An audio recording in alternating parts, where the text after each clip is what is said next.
안녕하세요. 행정여행 금융TV 김현영 영수입니다. 네. 제가 오늘 준비한 영상은요, 개인 투자 조합 설립에 관한 부분들을 말씀드리려고 합니다. 요즘에 이제 많은 분들이 이제 개인 투자 조합에 관심이 많으시고요. 그 다음에 이제 설립을 통해서, 어떻게 이제 그 사업을 원활하게 할 수 있는 부분에 대해서 많은 상담을 하시는 것 같습니다. 그래서 오늘은 개인 투자 조합에 관해서 간략하게 이제 관한 어떤 설립을 하면서 중요한 부분에 대해서 몇 가지 좀 말씀을 드리고 이제 하려고 합니다. 그래서 저 행정사들이 이제 주로 이제 인허가 관련된 부분들을 많이 하다 보니 이런 부분에 대해서 많이 이제 의뢰를 하시고요. 그래서 일반 협동조합이라든가 사회적 협동조합뿐만이 아니라 개인 투자 조합에 대해서도 관심이 좀 굉장히 많은 것 같습니다. 개인 투자 조합은 어떤 민법상 어떤 조합 형태로 이제 보시면 될 것 같고요. 이제 보통 이제 이게 개인 투자 조합은 벤처기업 육성에 관한 특별조치법 제13조에 따라서 이제 벤처기업과 창업기업에 이제 출자를 하기 위해서 개인 투자 조합을 이제 결성을 하고요. 중소기업청에 이제 등록을 하여 이제 운영을 하고 그 투자 수익을 이제 나눠 갖는 이제 제도라고 이제 보시면 될 것 같습니다. 그래서 관련 근거 규정은 이제 벤처 투자 촉진에 관한 법률 제12조라든가 벤처 투자 촉진에 관한 법률 제48조 사항을 참조하시면 될 것 같습니다.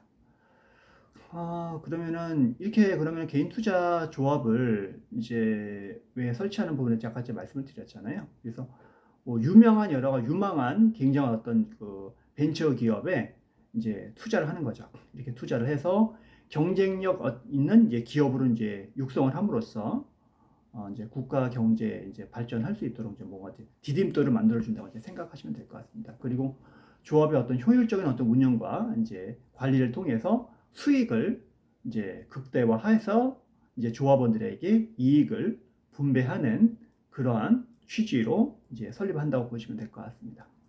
그러면은 그 개인 투자 조합을 하기 위해서는 어떠한 요건이 있는지 이 부분을 드릴 것 같습니다. 모든 인허가를 할 때는 향상 요건이 있습니다.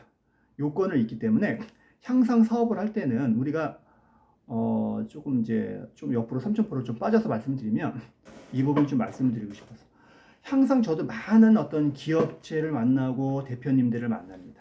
근데 그분들이 간과하는 게 노무, 세무, 법무도 굉장히 중요한데 행정을 굉장히 간과해서 사업을 그르치는 분들이 굉장히 많으십니다. 대부분 사업들이 인가, 허가, 승인받고 대부분은 사업들이 막 그렇게 합니다. 근데 이런 것들을 소홀히 해서 기존의 허가가 취소된가 승인이 취소되고 영업이 정지가 되고 영업 정지 처분을 받고 이렇게 해서 사업이 굉장히 어려운 부분이 많으십니다. 그리고 새로운 사업을 하는데 그 요건이라든가 이런 부분들을 자세히 확인하지 못해서 예를 들면 어떤 사업을 하기 위해서 부동산을 샀는데 실질적으로 그 위치에서 그 사업을 할 수가 없습니다.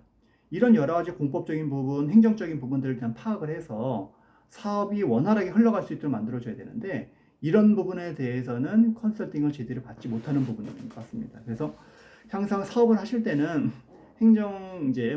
노무사님이라든가 변호사님이라든가 세무사님한테 세무 관련된 부분 이런 거 컨설팅 받는 것도 중요하지만 사업에서 가장 중요한 부분은 행정입니다. 행정이 이루어지지 않게 되면은 사업을 못 합니다. 세금을 몇 푼 더 내고 안 내는 것도 중요하지만은 사업을 아예 못하게 되게 되면 회사의 존폐가 걸리는 부분인 거잖아요. 그래서 행정 부분에 대해서 굉장히 좀 신경을 써야 될 부분들은 조금 이제 아시면 좋을 것 같고요.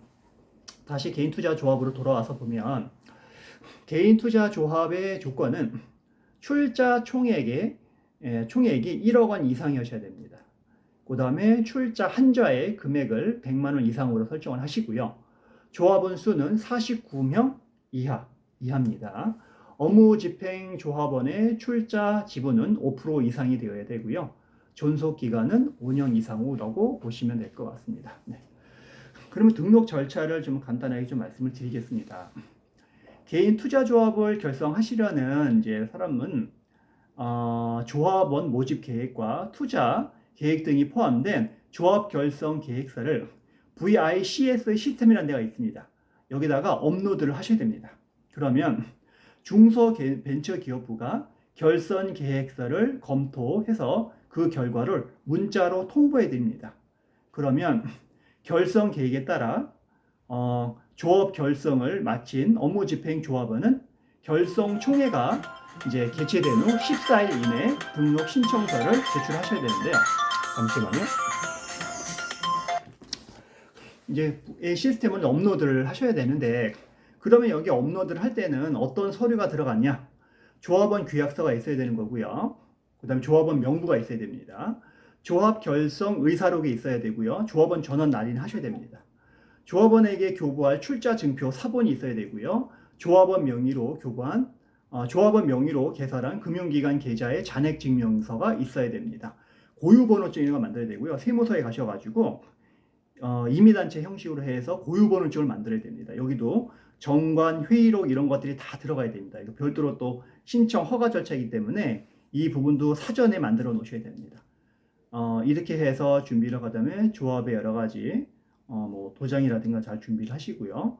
신용정보 이용 제공 동의서라든가 이렇게 해서 준비를 하시면 됩니다. 그래서 이런 부분에 대해서 저희 이제 행정사들이 관련된 회사의 대표님들과 종합적으로 이제 저희가 컨설팅을 해서 투자 조합을 이제 결성하는 부분에 대해서 저희가 컨설팅을 해드리고 허가를 이제 대리인으로서 저희가 진행을 해드립니다. 그래서 모든 인허가 부분은 그냥 대행 절차로 하기는 좀 쉽지가 않고요. 대리인으로 들어가서 저희가 실질적으로 다 직접 가서 해야 되기 때문에 대행으로 한다 그러게 되면은 저희가 서류 검토밖에 안 되거든요. 실질적으로 대리인으로 들어가서 담당 공무원도 직접 당사자로 만나고 얘기를 직접 전달 듣고 이렇게 하면서 회사를 운영하시는 대표님께서는 원활하게 사업을 운영을 하시고 거기에만 전념을 하시고 저희 행정사들이 대리인으로서 모든 것을 진두지휘해서 진행을 하고 진행된 사항을 대표님한테 보고를 드리고 그렇게 해서 원활하게 사업을 하시는 부분으로 이끌어 가시면 될 것 같습니다. 예. 그래서 오늘은 개인 투자 조합 등록에 관한 부분들을 말씀을 드렸고요. 개인 투자 조합에 대해서 결성한 부분에 대해서 관심이 있으신 분들은 저에게 뭐 카톡이나 메일을 주시거나 전화를 주시면 좋을 것 같습니다. 예. 오늘 여기까지 하고요. 마지막으로 좋아요, 구독 꼭 부탁드리겠습니다. 감사합니다.